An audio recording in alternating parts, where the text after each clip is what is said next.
네, 세 번째 작전명입니다. 6월 금리 인하에 대하여. 6월 금리 인하가 거의 대부분 시장에서 굉장히 큰 비중으로 6월 달에 금리 인하될 것이다라는 이야기가 나오고는 있었는데 이번 주에 CPI도 그렇고 PPI도 그렇고 예상치를 상회하는 결과가 나왔습니다. 본부장님, 네. 좀 6월 말고 7월 달로 후퇴하게 된다면 시장은 어떻게 받아들일까요? 그렇게 좀 예상이 좀 올라오고 있죠. 네. 어저께 기준으로 오늘 새벽 기준으로는 6월 금리 인하에 대한 패드 와치라는 곳에서 베팅하기로는 62%니까 거꾸로 얘기하면 40% 가까이는 6월도 안 할 수도 있다. 그러니까요. 이런 거잖아요. 이번 달 초에 CPI가 예상보다 높게 나왔고 네. PPI 역시 예상보다 높게 나오다 보니까 그런 그 공감대 내지는 우려가 좀 반영이 오늘 미국도 그렇고 우리나라도 반영이 된 거죠. 네. 다음 주에 FOMC가 중요합니다. 이런 입장에서 FOMC가 과연 이런 그 데이터를 받지 않습니까? 그러면 금리 인하에 대한 기대치가 FOMC가 작년 12월 달에 제시한 점도표라는 게 있단 말이에요. 그 19명인가 분이 나는 지금 얼마 정도까지야 연말에 이렇게 하는 거란 말이에요. 그러면 금리가 연말에 얼마 내려갈 것 같으면은 이제 몇 번 내려가는가 이렇게 계산한 것이 뭐 2번 내린다는 사람, 3번 내린다는 사람, 4번 이상 내린다는 사람 여러 가지 있을 거 아니에요. 근데 네. 2번 내리는 것도 전체적으로 3번이 있었기 때문에 된 건데 이번 데이터로 왔을 때는 그렇게 빨리 못 내릴 수 있지 않을까 걱정이 되는 거죠. 그렇죠. 근데 이제는 이거 하시는 분들이 투표하시기 나름인데 투표를 그렇게 해가지고 3번이 아니고 2번으로 했을 경우에 우려가 이미 반영된 건데 네. 실제 그렇게 했을 경우에 연준은 FOMC는 또 어떤 말을 할 것인가 중요해요. 매파적인 발언이 나올 수 있겠군요. 그렇죠. 나올 수도 있고 그거를 좀 보완하려고 또 다른 얘기를 할 수도 있거든요. 그래서 시장은 금리 인하가 실제 7월이나 미뤄지면 한 번 더 조정의 빌미를 찾을 수도 있는데 우리가 또 하나 봐야 되는 거는 QT 완화라는 또 요인이 있어요. 네. 그래서 QT를 지금 하고 있는데 양적 긴축이죠. 네. 그거를 좀 완화해줘서 금리 인하하고 비슷한 효과를 내는 게 QT 완화인데 이거에 대한 언급을 논의를 했다고 3월 달에 한다고 얘기를 했기 때문에 네. 그거에 대한 것을 얘기를 해주게 돼 있어요. 그러면 아직은 QT 완화를 하기는 못하지만은 QT 완화를 할 수도 있다는 식으로 얘기하면은 금리 인하에 대한 점도표가 낮춰져가지고 실망이 있다 하더라도 QT 완화에 대한 코멘트가 있다면은 그게 상쇄될 수 있는 또 기대감이 또 상존에 있단 말이에요. 그래서 네. 전체적으로 복잡하긴 합니다만 어쨌든 6월이 아니고 7월이라는 것은 네거티브한데 그걸로 인해서 내려갔을 경우에 시장은 어떻게 반응할 것인지 이것도 한번 보셔야 되는데 지금은 조금은 경외감이 있다고 말씀을 드릴 수 있겠고요.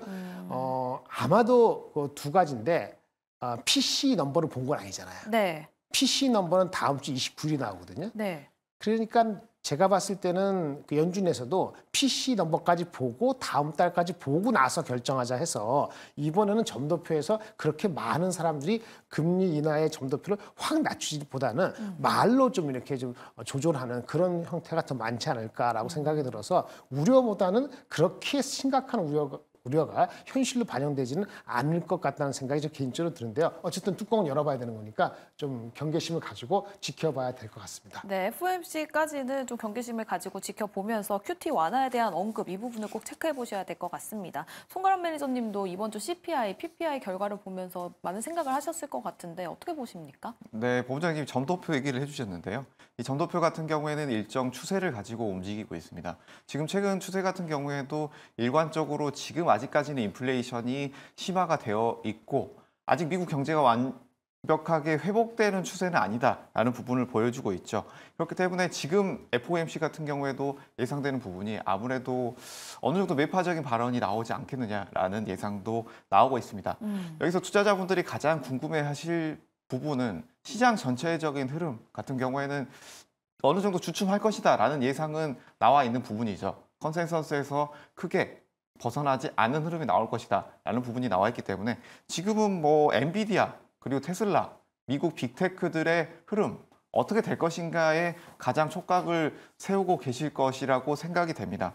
이런 엔비디아 주식 같은 경우에는 지금 뭐 GTC 컨퍼런스를 앞두고 있는 상황에서 네. 지금 이 컨퍼런스에서의 앞으로의 어떤 보고서가 나오는지 그리고 어떤 흐름이 나오는지에 의해서 앞으로의 추가적인 상승 흐름, 기대치 나올 수가 있을 텐데요. 이런 부분에 있어서 지금은 뭐 강세장 속 어느 정도 조정의 시작일 것이냐 아니면 단기적인 조정일 것이냐 이런 의견들이 상당히 분분한 상황인데요.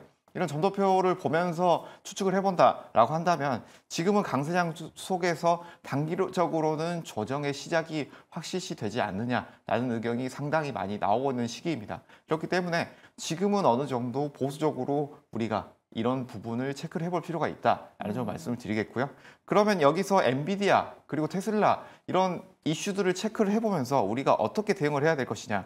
엔비디아 같은 경우에는 CEO에서 발표 등과 그리고 뭐 AI의 다양한 수요 예측 이런 부분에 의해서 앞으로 이 IT 관련 주식들이 움직임이 나올 것이고, 그리고 테슬라 같은 경우에는 자율주행 쪽에서 미국 중심의 제품 위주로 지금 하고 있기 때문에 중국에서의 이런 무역 분쟁에 의해서도 다른 회사에 물론 충격은 있을 수 있겠지만 다른 회사에 대비했을 때는 상당히 더한 이런 전기차 시장 개선이 되면서 투자 효과를 누릴 수 있는 회사 중에 하나다라고 볼 수가 있기 때문에 네. 이 두 회사의 움직임, 흐름 체크를 해보시면서 여기에서 2차 전지 그리고 반도체주들의 신고가 흐름, 이 흐름이 주춤할 때 어느 쪽으로 수급이 집중되는지 여부 다시 한번 체크를 해보시면서 대응을 해봐야 하는 시기, 조금은 단기적으로는 보수적으로 대응해봐야 하는 시기다라는 점 말씀을 드리겠습니다. 그 말씀이시면 금리를 만약에 미루면 말이죠. 네. 미루게 되면 안정적인 캐시플로우 갖고 있는 대형주가 확실히 유리합니다. 그런데 반대로 네.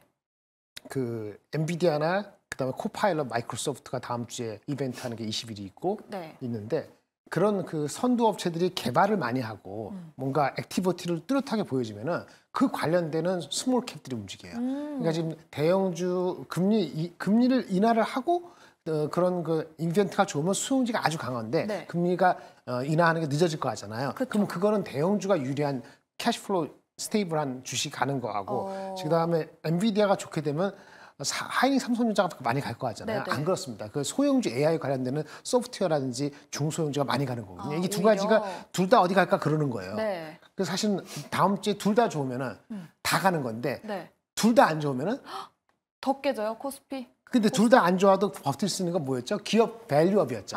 네. 근데 이게 초를 쳤잖아요. 그러니까요. 그러니까 지금 삼성물산 때문에. 아주 최악의 경우는 기업 밸류업도 다음 주까지 지켜보자. 은행 다음 주 금요일 날 실적 발표, 주점 발표되니까 네. 기업 밸류업도 나빠지는 게 아니고 이렇게 눈치 볼 수도 있고 그다음에 엔비디아가 발표되는데 소문난 잔치 먹을 게 없으면은 스몰캡도 별로고 네. 그다음에 마이크론 실적이 발표됐지만은 전체적으로 막 끌어가진 대형주는 경쟁이 있으니까 네네. 금리는 인하가 안 되는 거니까 대형주가 버티는 정도로 가면은 장은 약간 더 빠질 수도 있거든요. 이게 아주 안 좋은 시나리오고 아주 안 좋으면. 좋은 시나리오 월요일 저녁부터 네. 그래서 화요일 아침부터 스몰캡이 날아가는 거죠. 엔비디아가 엄청 좋아서. 네. 그러면 그 발로 올라가면은 금리 인하가 늦게 된다고 하더라도 오늘 이번 주 반영이 됐기 때문에 그쵸. 그거를 충격을 안고 가기 때문에 저점은 오늘 이번보다 높아질 수 있는 두 가지가 다 있어요.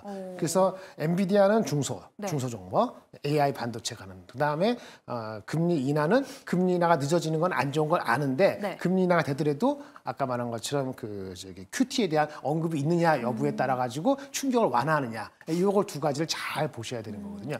금리 인하가 됐던 QT 완화가 됐던 둘 중에 하나만이라도 네. 6월달에 시행되면은 이게 추세적으로 다시 내려가지는 않을 것 같은데 그 얘기가 제일 중요한 것 같아요. 알겠습니다. FOMC에서는 QT 완화 그리고 점도표의 그 부분을 체크해 보시면 굉장히 좋겠고요. 이 부분이 안 좋다면 시장이 떨어질 가능성이 있다는 거. 또 GTC, 엔비디아 GTC 컨퍼런스에서 굉장히 좋은 호재가 들려온다 하면 SK하이닉스나 삼성전자 대형주보다는 스몰캡, 중소형주들이 올라갈 가능성이 있으니까요. 이 부분 체크해 보시면 좋겠습니다. 저희 작전은 여기서 끝내보도록 하고요. 다음 주로 돌격해 보도록 하겠습니다.